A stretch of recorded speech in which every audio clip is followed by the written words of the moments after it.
Hi friends, எல்லாருக்கும் வணக்கம். நான் தேவஸ்ரீ திருப்பூர்ல இருந்து வந்திருக்கேன். நாளைக்கு தான் மாநாடு. ஆனா இன்னைக்கு எப்படி அரேஞ்ச்மெண்ட்ஸ்லாம் இருக்குன்னு பாக்குறதுக்காக வந்திருக்கோம். எல்லாமே சூப்பரா இருக்கு, பக்காவா இருக்கு, பாதுகாப்பா இருக்கு.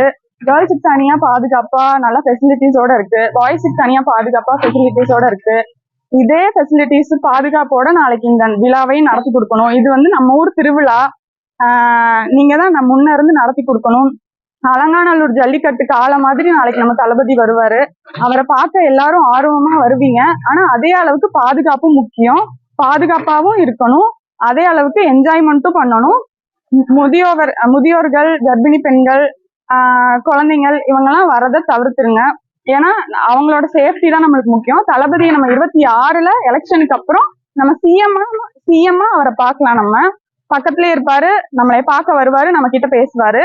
ஆனா இப்ப இந்த கூட்டத்துக்குள்ள நெரிசல் பண்ணிட்டு அடுத்த ஒரு கட்சிக்கு நம்ம எடுத்துக்காட்டா என்ன இளைஞர்கள் இப்படி இருக்காங்க அப்படின்னு எடுத்துக்காட்டா இருக்கக்கூடாது. நல்லா நம்ம கட்சியை முன்னேற்றணும்னா இளைஞர்னாலதான் முடியும். ஆனா அதே இளைஞர்கள்னால இந்த கட்சிக்கு ஒரு அவப்பேர் வந்துடக்கூடாது. எல்லாரும் நல்லா நின்று நடத்தி காட்டுங்க. திருவிழாவை சிறப்பா நடத்தி காட்டுவோம். நன்றி. வணக்கம். நான் திருப்பூர்ல இருந்து வந்திருக்கேன். நாளைக்குதான் மாநாடு நடக்குது. நான் இன்னைக்கே சரி எப்படி அரேஞ்ச்மெண்ட்ஸ் எல்லாம் பண்ணிருக்காங்க அப்படின்னு ஒரு கிளாரிட்டிக்காக பார்த்துட்டு போலான்னு வந்திருக்கேன். ஸோ மக்கள் உங்ககிட்ட ஒரே ஒரு வேண்டுகோள் மட்டும்தான். நீங்க தளபதி மேல எவ்வளவு அன்பு அரணோட இருக்கீங்கன்னு எல்லாத்துக்குமே தெரியும்.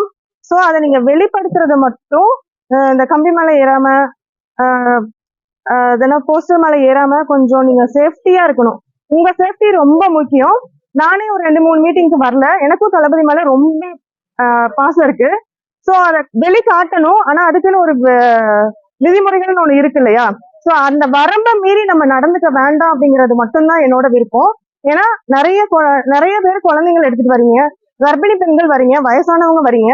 சோ முடிஞ்ச வரைக்கும் இதெல்லாம் தவிர்த்துக்கோங்க. நல்லபடியா தலைவரை பார்த்துட்டு போங்க. இப்ப ஒரு 10 நிமிஷம் தான் நம்மளுக்காக ஒதுக்குறாரு அப்படின்னு சொல்லி நம்ம எதுக்காகவும் ஃபீல் பண்ண வேண்டாம்.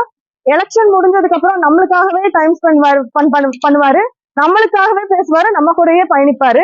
அது வரைக்கும் நம்ம காத்துட்டு இருப்போம். அதை மட்டும் தான் நான் உங்ககிட்ட வேண்டுகோளா வச்சுக்கிறேன். ரொம்ப நன்றி, வணக்கம். பெண்களுக்குன்னு தனியா ஒரு 5 செக்டர் ஒதுக்கி இருக்காங்க. அதுல மட்டும் பெண்கள் அலோவ் பண்ணுவாங்க. ஜென்ஸ் கூட மிங்கிள் பண்ணாம லேடிஸ்க்கு மட்டும் தனியா செப்பரேட்டா பாதுகாப்பா இருக்கணும்னு சொல்லிட்டு ஒரு 5 இது ஒதுக்கி இருக்காங்க.